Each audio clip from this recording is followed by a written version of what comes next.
Welcome to the Sample Chapter Podcast, the show where authors read a sample chapter from one of their books. Here's your host, Jason A. Meiske. Hello, everybody. Greetings and welcome to episode 102 of the Sample Chapter Podcast, the show where authors read a sample chapter from one of their books. Hey, I am so happy to have you here, that you have tuned in, subscribed, downloaded, whatever your format is for checking out this episode. Thank you for coming in. And, if this is your first time checking out the show, be sure to let me know what you think of it, because I love hearing from literally all over the world. I mean, the people in Brazil, Australia, France, oh my gosh, everywhere. China has been listening to the show here lately, and that's pretty cool. But all across Europe, it's a lot of fun. And, if you are a new listener, make sure you reach out to us through our social media. We are on Facebook and Twitter. It's just the Sample Chapter Podcast. You can look us up there. You can also reach out to me at samplechapterpodcast@gmail.com. That's the email. You can reach out directly to me here at the show. And just let me know what you think. Of course, all of you out there that do tune in every week, if you wouldn't mind just giving me a quick like, it helps share the episodes, or just share the episode with friends. Tell somebody, hey, I tuned in, I checked out this episode, like 2 weeks ago. Jason had this guest, and he had this horror novel about Bigfoot. Hey, I had this incredible fantasy sci-fi book, or there could be, you never know what's going to be on here. We've had westerns, romance. It's been nonstop stuff. Even the weird has been on here. And it's just a lot of fun. And I love that aspect of getting to do this show and having a wide variety of books for you to choose from. So hopefully you're finding a book that you like.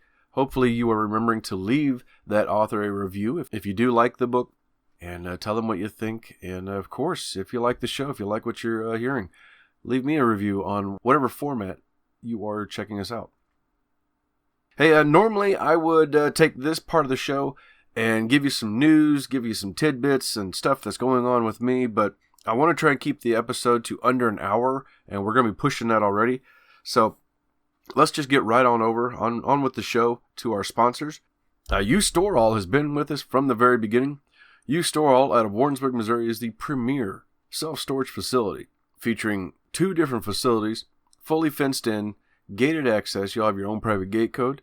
They also offer climate control, which is heated, cooled, and has dehumidification, so it's true climate control. They run things off of solar power, so it's a nice green facility, and incredible military discounts.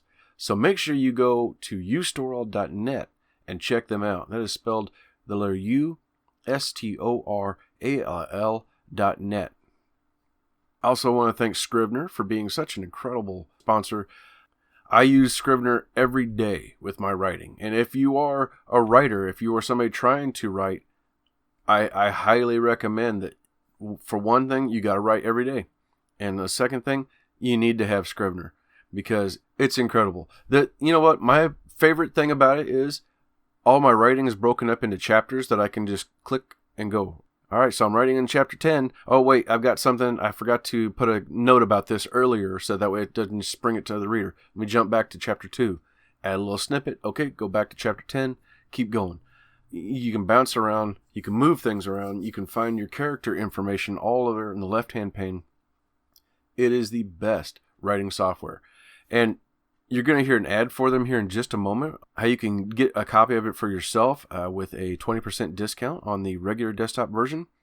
Or if you are someone who uses a Mac and you're interested in getting a free copy for yourself. We had our 100th episode here a while back. I still don't have a winner for it, so that is up for grabs. First person to email me and let me know that I have a Mac and I want a free copy of Scrivener, let me know. Reach out to me, and you are going to be the winner. I'm going to announce it on social media whenever I get that winner, and then I will name that person on the next episode. So reach out to me and stay tuned for that commercial here in just a moment. Not a sponsor, but a friend of the show, popgoestheculture.com. All the pop culture references and entertainment that you could ask for is all available right there. And with other podcasts like The Amazing Nerd Show, Fellowship of the Geeks, Two Dads Review, and of course their flagship show, Pop Goes the Culture. You have tons of entertainment listed right there. Hit the subscribe button on one of those shows. Check out a few episodes if you want. But as Austin Powers would say, if that's your bag, hit that subscribe button and check it out. I'm feeling funky because I think it's because of my guest this week. I mean, every once in a while I get a guest on here and they just short of take over the show. And I'm just sitting back for the ride. And that is exactly what happened this week. It was a lot of fun. I got to sit down with the writing duo that makes up O.E. Tearmann. Olivia and Nonir were a trip, man. I tell you, they were something else. We talked about their Cyberpunk series that's in the works right now, blowing stuff up, tea spit takes, when you spit your tea out because you read or heard something really funny. They describe what an orgy of writing is, and their graphic novels. I mean, there's all kinds of funny stuff, that we talked about throughout the whole thing, even how to speak botany, which, believe me, you need to tune in for this and hear some of this stuff. It's hilarious stuff. But not only that, but we also got serious a few times and talked about how they are using their writing to support and uplift the marginalized communities with more diversity in their books, fighting for a better tomorrow, and even going so far as to provide resources in the back of their book for where people could reach out and find somebody to talk to. If you're down, if you're dealing with, real issues, they have those resources in the back for where you can go. And lots of great stuff. Olivia and Nonir were amazing. And I was so thrilled to have them on the show. You are in for a trip, I'm telling you. So stay tuned. We're going to get to that interview right after a word from our sponsor.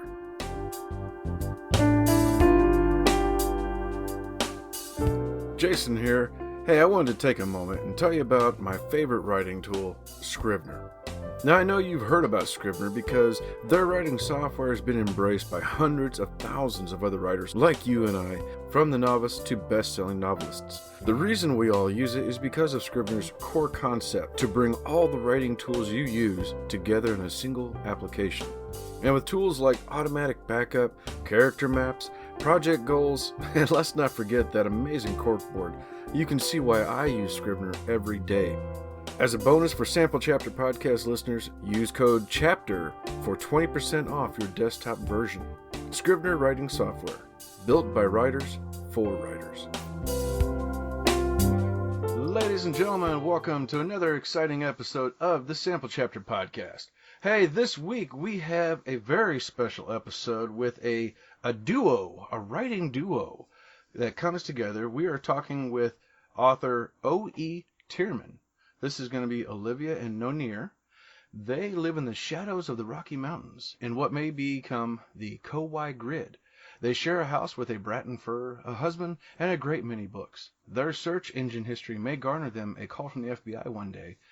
When they're not living on Base 1407, they advocate for more equitable society and more sustainable agricultural practices, participate in sundry geekdom, and do their best to walk the characters' talk. Olivia and Nonir, welcome to the Sample Chapter Podcast. Thank you so much for having us. We're super excited. Yeah, hello. And I'm the one with the husband. We both have a Bratton fur of our own. Yeah. Yeah, well, only that one. Sounded bad. I'm gonna not say one that. husband, two Bratton fur. All right, great to hear. Good to hear. Good to know. Well, tell us a little bit about how did you two meet and decide to become authors? It's a long story. Well, we actually met about a decade ago because I was bored out of my mind and working at crappy jobs, so I started an Irish speaking club to get better at my Irish, and Nonir joined up. And we just started chatting back and forth, and they ran a play-by-post RPG at the time. And I got really excited because I was, like I said, bored out of my mind, and I liked telling stories. We wrote a lot in that roleplay. Yes, we wrote an awful lot, and I was working an awful sandwich shop job and feeling like I had no self-worth. So I turned to Nonir one day and I was like, that story can I turn it into a comic maybe? Could we work on that together? Because I need to do something worthwhile or I'm going to go crazy. So we kept working on that project through both of us going through several crappy jobs at various points. And we got better and better at working together. We learned to communicate appropriately. Yeah. Not strike each other. Yes. I learned to settle down and we learned to listen to each other better. And by the time 2016 came around, we were a pretty good team, bouncing each other ideas about this little steampunk comic we did. And then 2016 kind of hit like a hammer. It was not a good year. It was not a good year. Politically, for so many reasons. Socially. A lot of our friends are somewhere under the rainbow and other forms of marginalized communities. So everybody was getting really nihilistic. Everybody was saying we're just screwed. And we felt like we really needed something hopeful, but also to write out our feelings. Well, and neither of us are necessarily the, go to rallies, go to protests type, but we wanted to be able to do something to, make the world a little bit better. And we're both creative, so we decided we would write this series that, like Liv said, is kind of our pushback against all of that. Yeah, and originally it was just our own way of coping with our own emotions. We hadn't originally thought about getting it ready for publication. It was just another role play. But I think it started with, I cannot remember anymore, but one of us said, can we write Cyberpunk so stuff blows up?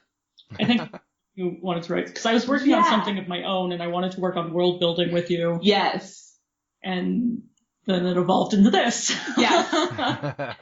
And so after a while, I kept looking at what we kept writing and saying, hey, this is pretty good. And you thought it could help other people. Yeah. Especially with Aiden's arc, because Aiden is the protagonist and he's a trans man. And he deals a lot with finding his own family and finding his own confidence and learning to be comfortable with who he is. And Liv was looking at it and going, you know what, I think this could help a lot of other people if we put it out there. Yeah. And the other thing that was for me is the story evolved into a story of found family in this very dark version of America, a future America that is owned by 7 corporations that own you body and soul. And in that setting, we still ended up writing a found family that laughs and watches movies and takes care of each other. So between Aiden's arc and showcasing how you support each other even when the world is gone to hell, we decided, we're going to put this out there. So we first self-published, and then we got picked up by Amphibian Press. And since then, we've gone on with it. Book 3 is out of a projected 7. And book 4 is out with the sensitivity readers right now. And this process has included the line, dude, you guys went there. I didn't think you guys knew where there was. Which made me spit tea on my computer laughing. That was from one of our beta readers. Oh my gosh. We'll have to see that is later. I will. So we have a process where we wrote everything for all 7 books in one giant orgy of writing over a number, about a year.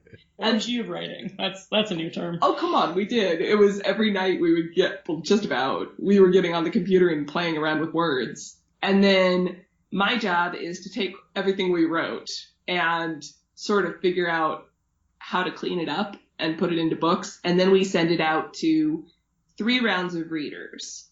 First round is our alpha reader, who just goes, no, your character would be dead if they did that. Then we have 2 really good beta readers who clean up more detailed stuff, including the fact that I don't know when to hit the tab button. And formatting is a special circle of hell. And it's good times. Yeah.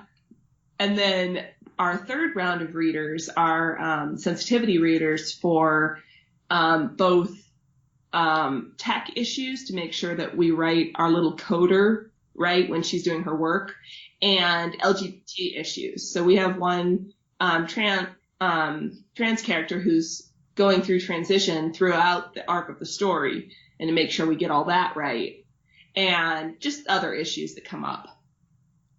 Okay. And then we send it to Amphibian Press, and we wait for the part where we get to go, yay, there's a book. Oh, that's awesome. So did they approach you, or did you approach them? Well, it's kind of a funny story. We were working with a formatter and printer called SciFi Press and Post, and they were good people, but life happened and they went belly up. Oh. And I've been chatting with this publisher, and just as a acquaintance online, and I'd really been liking her work, and I'd really been liking her stance on things. So excuse me. Yeah, they've changed pronouns. So when things changed with SciFi Press and Post, I kind of went to Sarah and I was like, Sarah, our formatter went belly up. How do you take submissions? Because I just couldn't stand finding another formatter, because it had been a hell of a time trying to find Spine, and we gotten to really like them. And so when they went belly up, I just went, oh no, I got somebody else. I'm so sick of this. They had previously read our books, right? Yeah, they had read and reviewed book 1, and they had really liked it. Mm-hmm. And we'd gotten a glowing review from them. So when Spine went belly up, I said, oh, they liked book 1, maybe. And they jumped on it. And so we went for it. Awesome. That's really awesome then. Congratulations. Thank you. And I really do approach people like that. I'm like, hi. She's like a puppy. So prior to this, how much writing or I know you did a little bit of creativity with some writing and some artwork. What is that? Did you do a lot of that on your own or anything else together? We did the webcomic together. Yeah, we do the webcomic Parmeshen together, and it's still our baby. But Nonir has a wonderful collection of writings on their own. Aw, thanks. I have some short stories published under Emily K. Singer, and I have some poetry and nonfiction published under Noni Armicidia. Liv does a lot of the visual art, but yeah, in addition to the stuff we do under O.E. Tearmann, we both have our own creative endeavors that sometimes come together and sometimes don't. Yeah, Noni runs Wandering Jotun. Thank you. Because I can't talk. And I own Leaping Out Professional Gardening, and I write ethnobotany books through that, which is the intersection. More interesting than they sound. Yeah. The intersection of plants and folklore. But it's like, how do you say, I hate you and I never want to see you again in flowers? That's in the language of flowers. Oh. That kind of stuff. So yeah, I have a lot of fun with illustrating those kinds of books in the wintertime. Wow. Okay. It's a nice way to switch up, but what I love is after I've spent time carefully researching all the Latin names for all these plants and illustrating botanical specimens, then I get to jump back into Cyberpunk and go, Nonir, let's blow something up. So, yeah, it's fun. And I'm like, we need another queer character up in here. Yes, that too. Oh my gosh. That's what I do a lot of is, I don't want to say that, like, the marginalized community thing was entirely my idea in these books, but that's my champion Wandering Jotun Crafts is designed to help support and uplift marginalized communities. Mm-hmm. So yeah, I'm always like, how diverse can we make this? Yeah, I'm the one who writes kind of the MI6 sorts of characters because I'm bisexual and I'm very used to code switching. So I write the characters who can look traditional or can look normal if they feel like it. And if they don't. Okay. Now, the webcomic, is that still online somewhere? Yeah, it's at parmeshen.com, and it's also up on Tapastic, and just type in... spell Parmeshen? Yeah, Parmeshen, and yes, I do regret the name. It's the Hindi word for legends. And only later did people go, that sounds like cheese. I go, oh, crap. This is the problem with studying other languages. Also the problem with letting you name things. Yeah, that's I true. love you, but... Well, and I was being teased the other night because book 4 has the name Aces and Eights. And one of our beta readers was like, what does that mean? And I had to explain the dead man's hand and that Wild Bill Hickok was holding aces and eights in his hand when he got shot back. Right. And so aces and eights is bad luck. And probably going to die. I was at writing club last night, and we had a fantasy that was being read aloud to see how is this working, and it was just full of made up names and made up words and plants and all. But we were all just struggling so hard to go, okay, well, the way you tell it, we're getting it. But trying to go back and give you a critique of, hey, maybe you should touch on this or touch on that is really difficult because we don't know what we're talking about here or there, the made up words. It's like, but I guess if you make it up, it works. So. Yeah, and that's the one nice thing about doing Parmeshen as a comic, because it's very visual. So you're just dumped in this alternate world, steampunk world, full of people with wings and cats that walk on 2 legs and people with yellow eyes and shapeshifters. And I don't have to explain anything because it's in pictures. I mean, we explain stuff later, but when we wrote it as a play-by-post, it was hilarious. And we just kind of rolled with it because it was just us talking to ourselves and each other. So we didn't worry about who wouldn't understand because we all understood. Okay. Now, was that the impetus for Joker's Wild, the Aces High book? Not really. The team is called the Wildcards. Okay. So because they're called the Wildcards, I was like, we got to play off of that. So we went with Aces High, Joker's Wild because in a poker game, those are the highest stakes. Mm-hmm. It's the hardest game to play. It also just sounded cool. And now our website sounds like a gambling site. Sorry. Whoops. Yes, we've been getting lots of comments about, is this Martin's work? No, we've never heard of Martin's work that had anything to do with cards. Please stop asking. But that's cool. That gives you said you got 7 books. Is that the completion of it, or do you have more coming? Well, 7 books in the main series. And then, fingers crossed, knock on wood, we want to do a series of a trio of YA books set after the war. Mm. Because if you look at history, it's easy to win a war, but fixing a country that's been through a war is a lot harder. So we're going to take the next generation, the kids that show up throughout this series, and show the country not just getting through war, but healing itself. Okay. Like, we wrote the darkest version of America that we possibly could, and the whole point of this series is, how do we rise?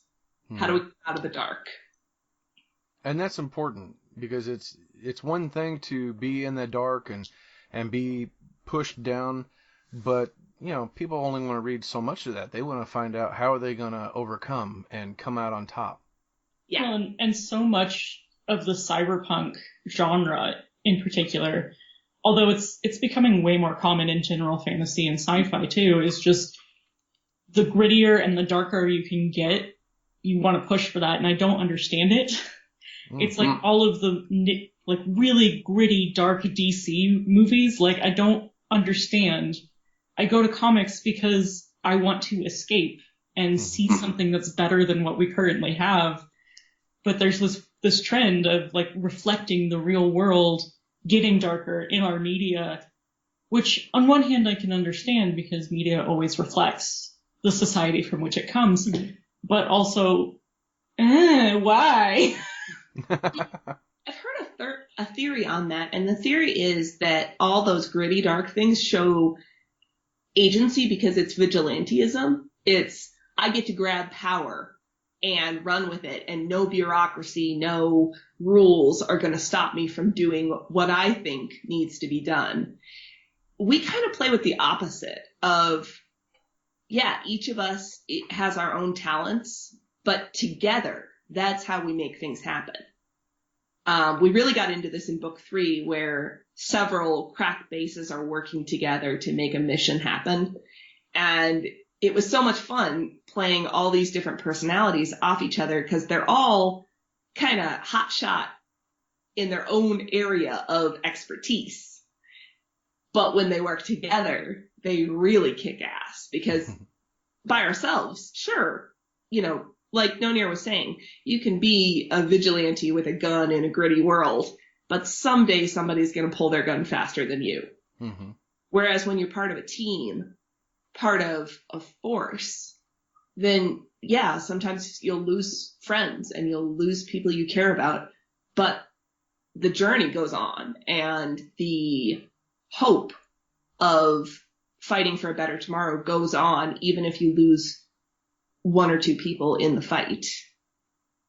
I also like just the general idea of community that we have in the books, which I know you and I are both really adamant about in person too, but with the world the way it is, we're all growing further and further apart from each other.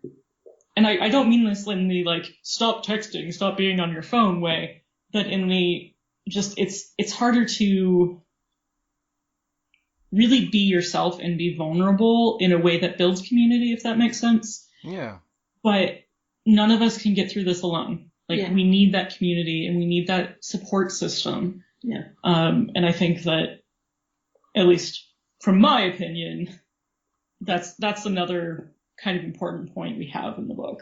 Stop me if I'm going down a rabbit hole on you. You? Rabbit hole? Never. Okay. You can tell we've known each other a while, right? But one of the things I read about is how to fight radicalization.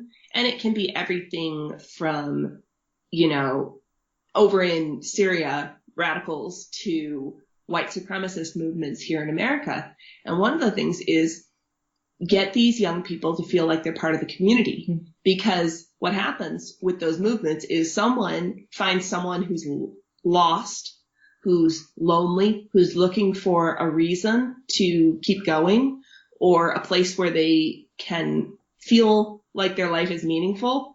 And they take them by the arm and they say, hey, I've got a story for you. I've got meaning for you. And it works.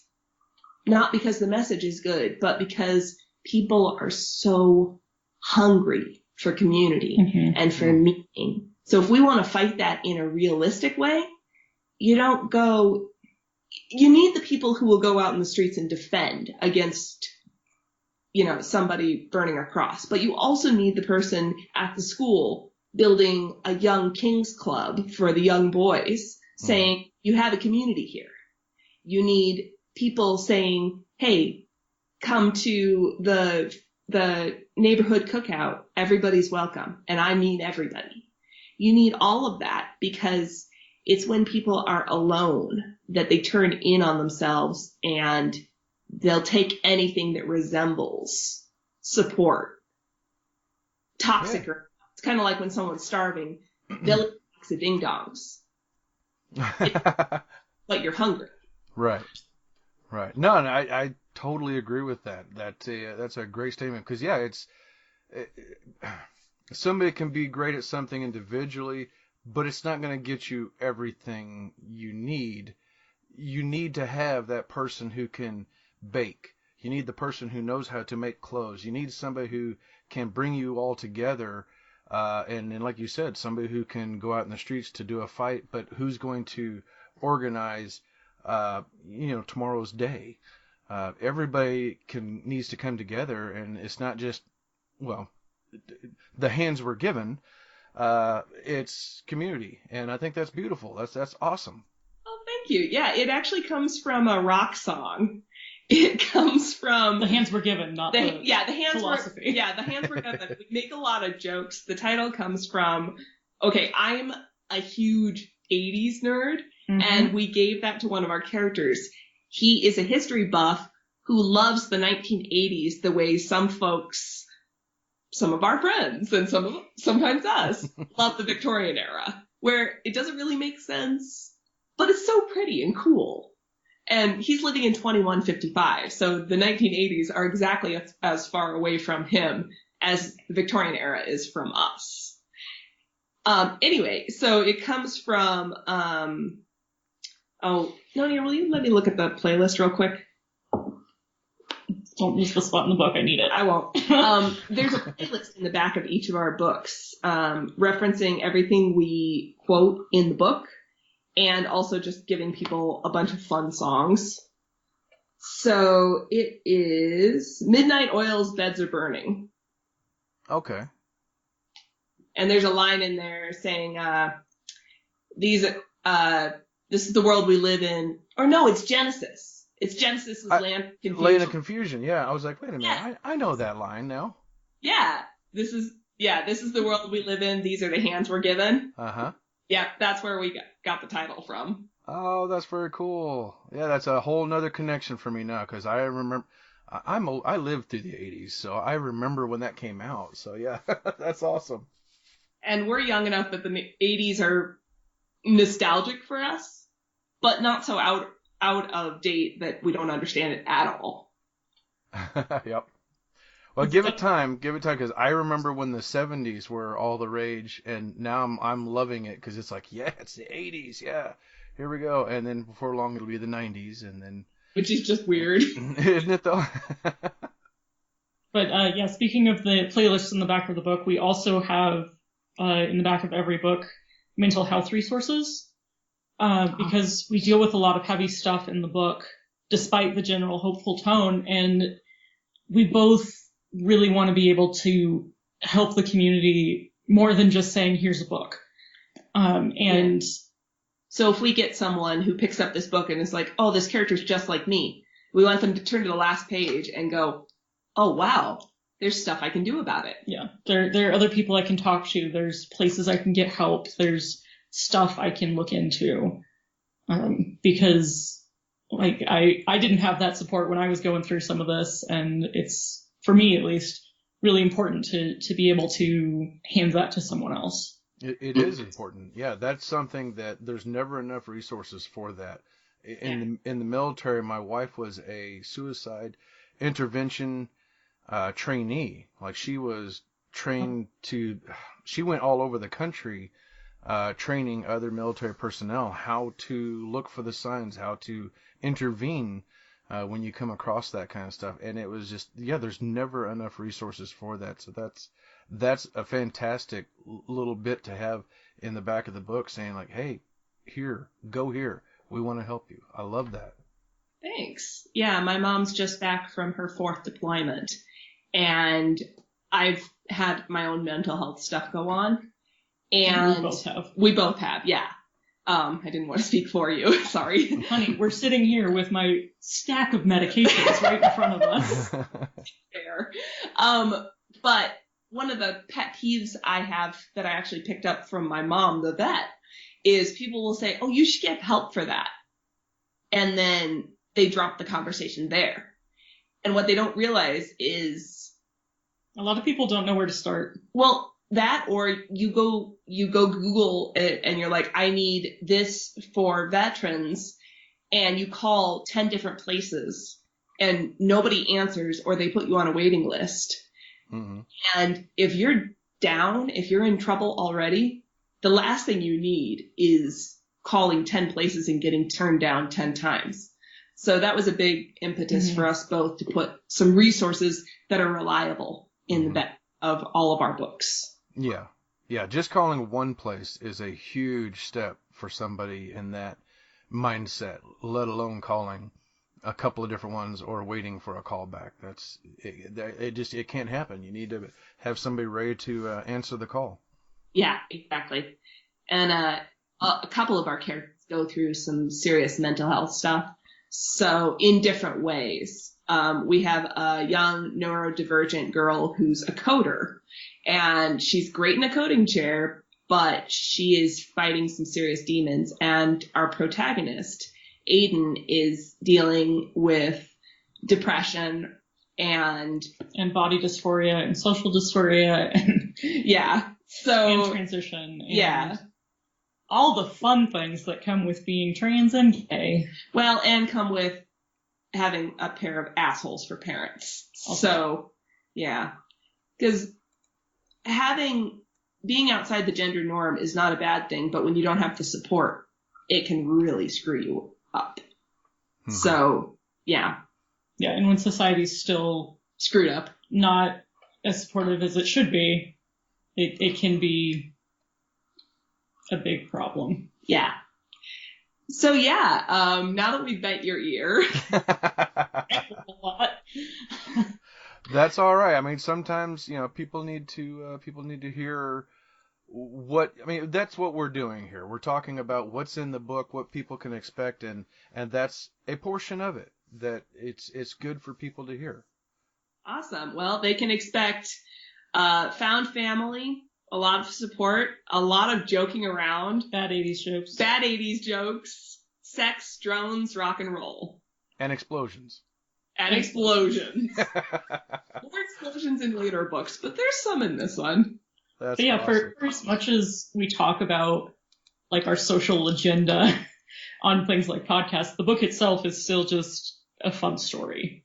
Yeah. It kind of just has this stuff woven in. We're not whacking anybody over the head with it. It's just part of the character development and the world development. So we only preach on podcasts. Book.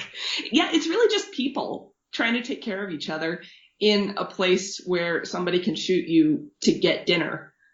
These people stand up for each other and take care of each other. There we go. It's all about family. Yeah. Mm-hmm.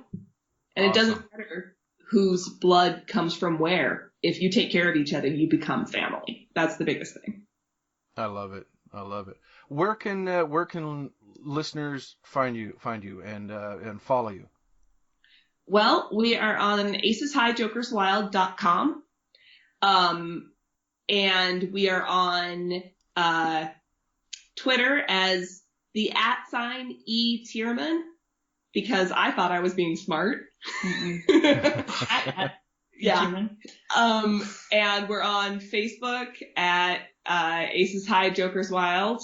Just type it in. And books on Amazon, Barnes and Noble. I think you can pretty much get them anywhere. Yep. Bookstoread.com. We're on there. Go to Amphibian Press and we're under the SciFi section. And on both those websites, there's a free copy of Book 1. Fantastic. And on Audible. Book 1 is out on Audible, audiobook. And Book 2 is out in, knock on wood, September. In audiobook. Okay.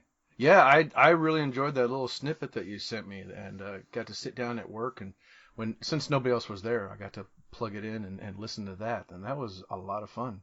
Oh, awesome. Yeah, Kurt Graves is wonderful. And the fact that he has pulled off so many voices.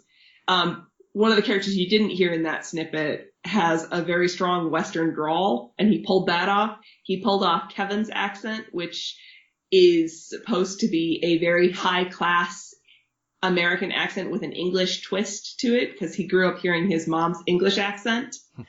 And, he pulled off everybody. That's wonderful. Yeah, it was very well done and very wonderful. So I'm looking forward to catching some more of this. Well, what can we expect? 'Cause I know the chapter was going to be a big one, so you're reading from a portion of that. What can we expect from the hands we're given? Well, the snippet that Nonir's going to read today for us is from a chapter where the crew needed specific supplies to keep their security system for their base running, because there is a system of drones that patrol all the uninhabited areas of the country. And if they find your heat signature or visual signature, they drop a bomb on you and you die. So they have these things called slick tarps, which are nanomesh woven with fiber optic fibers to make a compound. Think like a shipping crate, put together a couple of shipping crates. That's kind of what a compound looks like in reality. These tarps make it look like a rock formation or just more dirt or whatever they need it to look like in that area. But theirs is breaking down, and they based it off of an old model. So they're trying to break into a junkyard. And everybody also has to go get food and get other things. So their logistics and requisitions officer, Reed, really good thief, was saying, oh, I'll just go by myself. And everybody freaked in this chapter and said, no, you won't. And the commander said, okay, I'm the only one who doesn't have something to do right now. I'll go with him. And they've been dancing around the fact that these two like each other. So that's where we are at the moment. All right. Well, I can't wait to hear more about it. And thank you again, Olivia and Nonir. Thank you so much for coming on the show. It's been a lot of fun to talk to you and get some insight into the books that you write. And this is some great work, and I can't wait to hear more about it. Thank you. Thank you. It's been a pleasure to be on and be able to ramble about all of our stuff. Well, ladies and gentlemen, it's time for me to step aside. We're getting ready to hear from the writing team of Olivia and Nonir, the team behind O.E. Tearmann, with The Hands We're Given. The junkyard was only a quarter of a mile square, but inside its shadowed ranks of junk, the space felt larger. Aiden and Kevin were dwarfed by piles of scrap metal, broken tech, and anything Techco had labeled as general salvage grade. Nothing in here was any more valuable than its weight in metal and plastic. Of course, a lot of the broken pieces were perfect for filling Tweak's list. The trick would be finding them, before they got caught, hopefully. They sifted through the nearest pile as quietly as they could manage. This was going to take forever, but there was no alternative. Nobody bothered to keep a catalog on salvage-grade parts that could be hacked. Not when it was all going into the smelter. They'd just have to depend on their suit's scanning and image recognition tech. Kevin compared pieces to the list on his data tab. Most of what looked promising turned out to be the wrong make or model for the equipment they had. The data chips could be overwritten and the slick fabric could be patched into the base defenses for a few weeks, but they needed to find that hollow board to repair the base's camouflage long term. They moved on to another pile. Aiden's suit showed a green arrow on his left glove, pointing up. He climbed the metal of mountain, sharp pieces poking his palms through the gloves. He tossed down more data chips and a twisted grab lift that looked like it could still be salvaged. Then he glanced up and grinned. What looked to be the model of holoboard they needed sat half buried in debris just out of his reach. He shifted his footing and stretched upward. The suit's HUD backed up his guess, outlining the piece in green. Something gave way beneath him. He yelped as he fell, rolling down the metallic slope. Smaller pieces of scrap followed in a jingling imitation of an avalanche. He landed hard on his back, feeling the slick suit's battery compartment crunch beneath him and his knee shoot fire up his leg as it slammed into something. Red text flashed on his HUD. Battery compromised. Suit operation at 50%. Aiden cursed as he gingerly pushed himself up to sitting position. Are you all right? Kevin asked. Kevin rested a hand on Aiden's back, helping support him. He nodded and wincingly bent his aching knee. It flexed. He let out a breath of relief. I'll be fine. Suit's crapping out, though. Pick up the pace. Kevin's tab beeped in his other hand and he froze. He cursed under his breath and shoved the tab in the pouch at his waist. Drones incoming. Heart constricting, Aiden jumped to his feet, grabbed Kevin's arm, and yanked him around another massive pile of junk. There, the rusting hulk of a go-car. He shoved Kevin toward it without a word and scrambled after him. They lay under the chassis, shoulders pressed together. Their breath was loud in Aiden's ears. His heartbeat thumped in his gut. Had the drones been alerted to the hole in the fence? Had they made too much noise in their search? Or was this just a routine sweep? The whir of rotor blades broke the night. Only one drone by the sound of it. Aiden held his breath.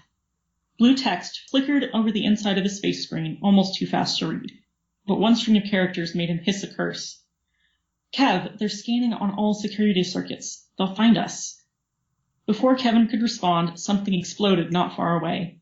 Metal rained down on the shell of the dead car. Something hit with enough force to bend the floorboard dangerously close to Aiden's head. "Move!" Kevin hissed. He squirmed out of the shelter. Aiden whispered commands into his suit as he followed, desperately trying to start it cycling through all of its settings. A bright red warning flashed across his vision. Suit operation at 40%. Shit. The sound of the drone's rotors grew closer. He stumbled. Kevin steadied him and kept running. Bullets peppered the pile of junk right beside Aiden. A sharp edge cut through the side of his slick suit. The red text flashed across the screen again. The suit briefly tightened around his torso and let loose a soft warning beep, as if the text wasn't enough. "Get back to the truck," Kevin hissed, shoving the collections bag into Aiden's hands. Aiden opened his mouth. "Kevin, what?" But it was already too late. Kevin had turned off his slick suit's camouflage and sprinted into the metal wasteland. The drone would be on him in seconds. Aiden slung the bag over his shoulder, but he didn't even consider running for the truck. Screw whatever Kevin thought he was doing. Aiden wasn't losing his logistics officer. He wasn't losing Kevin. His boots crunched into the gritty soil, and he gasped command queries as he ran. Instead of struggling to get his suit to cycle through the security circuits, he ordered it to look for anything that looked like a ranged weapon with enough juice to work. The drone fired again. Metal fell like killing rain. Kevin yelped somewhere in the dark. Aiden's suit pinged, a directional arrow appearing on his left glove. He snatched up the welder's bolt gun before he'd realized what it was. The barrel looked slightly warped, but his suit's sensors assured him the inner workings were sound, though this model only had enough charge for 10 volts, if he was lucky. He thumbed the on switch and found himself pleasantly surprised when the gun actually started to hum in his hands as it warmed up. The drone buzzed. Kevin screamed. The pleasure fizzled. Aiden's footing was unsure on the shifting landscape, but he kept running. The drone flashed between the stars, a black disk 3 feet wide, barely visible in the night. Aiden aimed the bolt gun at it and hoped like hell it had warmed up enough. He pulled the trigger. The flash of light nearly blinded him. He hadn't honestly expected to hit the drone on the first try, but his aim was apparently better than he thought. The drone's rotor whirred. It dipped toward the ground. "Kevin, heads up!" Aiden shouted. He couldn't see where Kevin was or exactly where the drone would hit. All he could do was hope. The drone crashed into one of the mountains of junk, scattering scrap everywhere. A coil of frayed wire bounced down to land at Aiden's feet. He kicked it away and scrambled in the direction Kevin had gone. Kevin, talk to me!" The groan was so quiet that Aiden almost didn't hear it. He scrambled towards it. "Kevin?" Another soft groan, followed by a weak, "I'm okay." Aiden scrambled toward the sound. He nearly tripped over Kevin, who was lying half buried under an avalanche of bits and pieces. Ignoring another warning on the inside of his face screen, suit operation at 20%, Aiden knelt down beside him and started brushing scrap off him. "You dumbass," he snarled.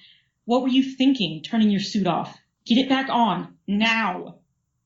Kevin gingerly sat up and shook his head, trying to clear it. "Just a killdeer gambit. Draw them off your position," he whispered, wincing when Aiden touched his shoulder. He rubbed his cheek where a purple bruise was already spreading. "Damn, that hurt." "Get your suit activated," Aiden snapped. He glanced up at the stars, half expecting another drone. "That's an order, Kevin." Kevin shook his head again, but he blurred as he reactivated his slick suit. "You've got to get out of here," the logistics officer whispered. "There'll be another drone soon. Your suit's broken." "Then we're leaving together," Aiden hissed back. "Like hell am I leaving you behind." Aiden shoved aside the last of the debris that had landed on Kevin. Nothing had so much as torn his suit. Lucky. "Think you can walk?" "I'll manage," Kevin murmured. "We need to get the gear back to base." Aiden snorted and moved to sling Kevin's arm over his shoulder. "Then you better get your ass moving." He switched shoulders when Kevin yelped. "Did you take the drone down?" Kevin's voice sounded weak as he levered himself to his feet, leaning heavily on Aiden. Aiden nodded and turned back to the hole they'd cut in the fence. "Yeah, but they're probably sending another one right now, so move." Kevin glanced at the sky, but he walked. His boots crunched along the metal-strewn ground. Red flashed across Aiden's vision again, suit functionality shutting down. "Crap," Aiden whispered despite himself, as if the suit failing to hide his body heat wasn't bad enough. Now he might have to cut it off instead of using the normal electrical release. Great. That took their base down to a single slick suit, assuming Kevin's didn't take damage before they got out. Assuming they made it out. They made their way across the shifting landscape back toward the fence. Aiden kept looking at the sky, expecting to see another drone against the stars. Once or twice he thought he heard the whine of rotors spinning toward them. Aiden skidded to a stop when they reached the fence. The clips he'd used to hold the mesh back from the hole were still in place, but there was no hole in sight. The nanobots must have overcome the virus. Shit! He yanked the knife from his boot again and desperately began sawing at the mesh. This time, the sound of rotors was real and growing closer. Definitely more than one drone headed their way. The nanobots shimmered and shifted in the wake of his knife, until Kevin jammed his hands into the cut to keep it open. Bullets pinged off metal behind them. The fence split, and Aiden reached back to shove Kevin through. As he ducked down to follow, the bag they'd filled with supplies caught on the rapidly resealing fence. He cursed under his breath and tugged. Aiden pulled harder on the bag. He tried to push it backward and move it off the snag, but couldn't get the leverage. The fence mesh seemed to cling to it like a high-powered magnet. Kevin crouched down in front of him. Without a word, he reached over and grabbed the top of the bag, shoved it backward and down, then pulled both it and Aiden out of the junkyard in one smooth motion. He snatched a pistol out of his belt and turned to face the fence. Get the truck going. The motor has to turn over a few times. I'll watch our backs. Aiden scrambled out of his crouch. Kevin, he hissed, don't play hero again. Not the intent, the logistics officer replied coolly, but he didn't move. Gritting his teeth, Aiden bolted for the truck. It sounded like the drones were right on top of them, but they hadn't started shooting yet. They must still be just out of range. He drove into the driver's seat and turned the keys. The engine spluttered. Bullets sprayed the ground, kicking up a cloud of dust so thick Aiden could barely see the junkyard fence. He tried again. The engine whined. The dark shapes of 3 drones flitted over the junkyard, blotting out the stars. Aiden desperately turned the keys, slamming his foot on the accelerator. The truck's engine finally revved. Kevin flung open the passenger side door and leapt inside. Go, go, go! Aiden slammed it into reverse and hit the gas. They jumped backward. Once the truck was far enough away from the fence, he changed gears and wrenched the wheel around. They bumped and rattled into the night as fast as Aiden dared without the headlights on. The heat of the engine would make them easy to follow for the drone's thermal cameras, but the short-range guard drones couldn't go too far from their base of operation before their programming called them back. Aiden just hoped they could outrun them.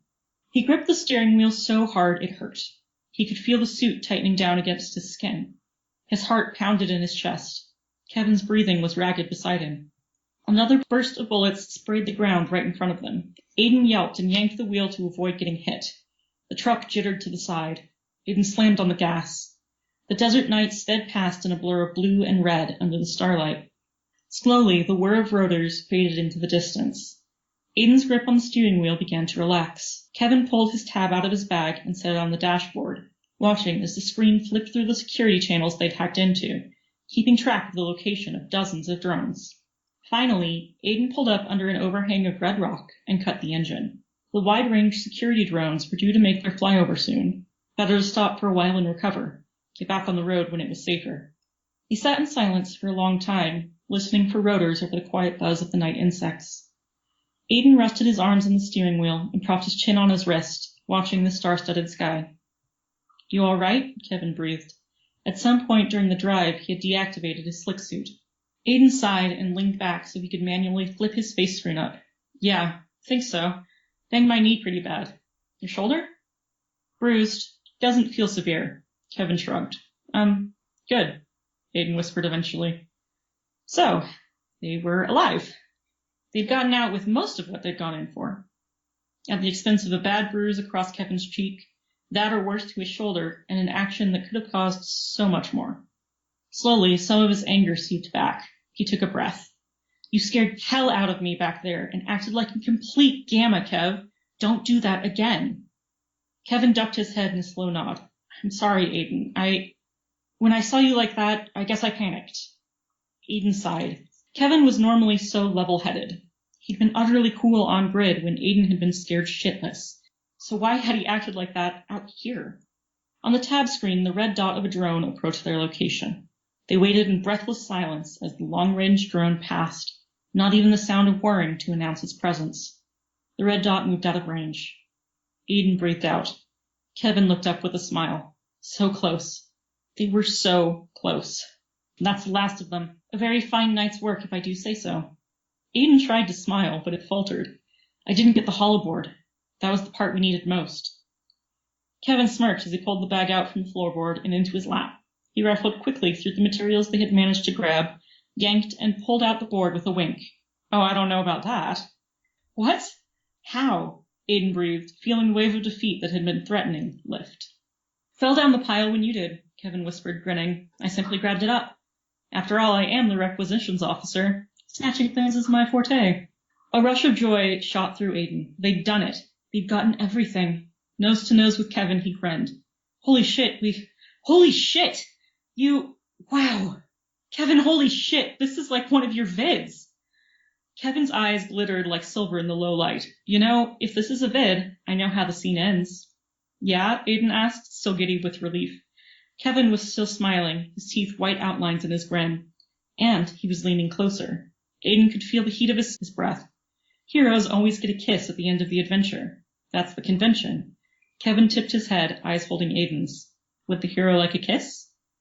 Aiden froze. Was Kevin actually... Was he?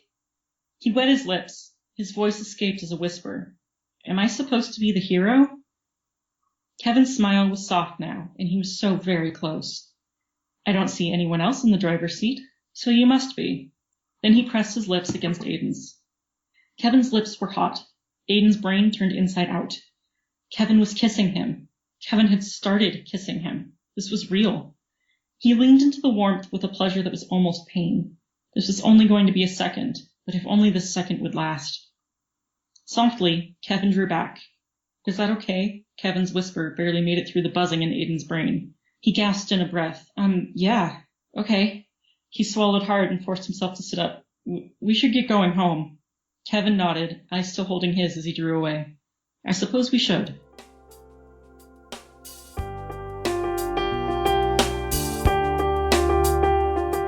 And that was the incredible writing duo of Olivia and Nonir, the writing team behind O.E. Tearmann, reading from Book 1 of Aces High, Joker's Wild, The Hands We're Given. It was an incredible chapter, lots of good stuff going on there, and the book is available right now, so go and get it. Click the link in the show notes to find that, and all of the other links that we talked about during the episode. Don't forget to also click the links for our friends and sponsors alike, and don't forget to hit that subscribe button, so that next week you don't miss out when I'm back with a new author, a new book, and a brand new sample chapter. Take care. We'll see you again real soon.